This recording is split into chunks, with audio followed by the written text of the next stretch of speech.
জামাত বা অন্য কোনো ইসলামী দল নয়, বরং নির্বাচনের আগে এনসিপির নেতৃত্বে হবে নতুন জোট। তবে শর্ত একটাই, সেই দলকে হতে হবে বাংলাদেশপন্থী। রাজনৈতিক বিশ্লেষকরা বলছেন, এই জোট দেশের রাজনীতিতে তৃতীয় শক্তি হিসেবে আত্মপ্রকাশ করবে।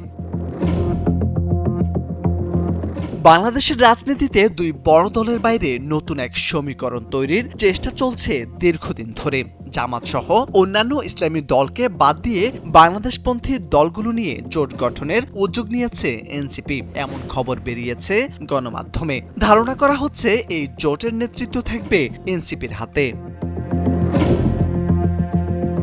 জামাত ও ইসলামী দলগুলো নিয়ে জোট গঠনের ক্ষেত্রে জনগণের মধ্যে নেতিবাচক প্রতিক্রিয়া রয়েছে। অতীতের অভিজ্ঞতা থেকে দেখা যায়, জামাতের সঙ্গে জোট মানেই আন্তর্জাতিক ও জাতীয় পর্যায়ে বিতর্কিত অবস্থান। এনসিপি তাই নিজেকে বাংলাদেশপন্থী ও মধ্যপন্থী শক্তি হিসেবে তুলে ধরতে চায়।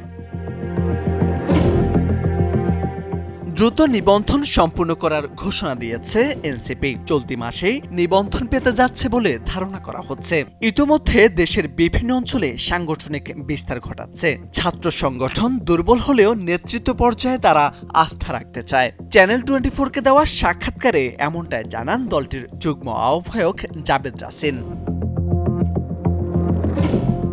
এদিকে এনসিপির যুগ্ম আহ্বায়ক সারোয়ার তুষার স্পষ্ট করেছেন, সমঝোতা সম্ভব, কিন্তু নেতৃত্ব এনসিপির হাতেই থাকবে। বিশ্বাস, একদিন বাংলাদেশের নেতৃত্ব দেবার দায়িত্ব আমাদের। সেক্ষেত্রে আমাদের নেতৃত্বে জোট গঠন হবে। এনসিপি সরাসরি আওয়ামী লীগ বা বিএনপিকে একমাত্র প্রতিপক্ষ বলছে না। তারা মনে করছে, রাজনৈতিক শূন্যতায় তৃতীয় শক্তি হিসেবে জায়গা করে নেওয়ার সুযোগ আছে। তবে নির্বাচনের পরিবেশ ও জুলাই সনদ ছাড়া এটি সম্ভব নয় বলেও তারা মন্তব্য করেছেন। এদিকে দলটির তৃণমূলে রয়েছে বড় দুর্বলতা। ছাত্র সংগঠন ও স্থানীয় পর্যায়ে এখনো প্রভাব বিস্তার করতে পারেনি। সবশেষ ডাকসু ও জাকসুতে ভরাডুবির পর দলটি নিয়ে নতুন করে তৈরি হয়েছে নানা বিশ্লেষণ।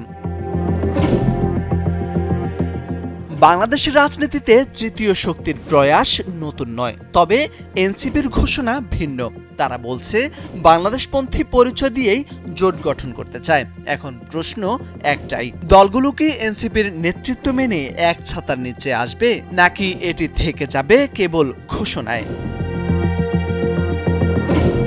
মোর্শেদ আলম, সময়ের আলো।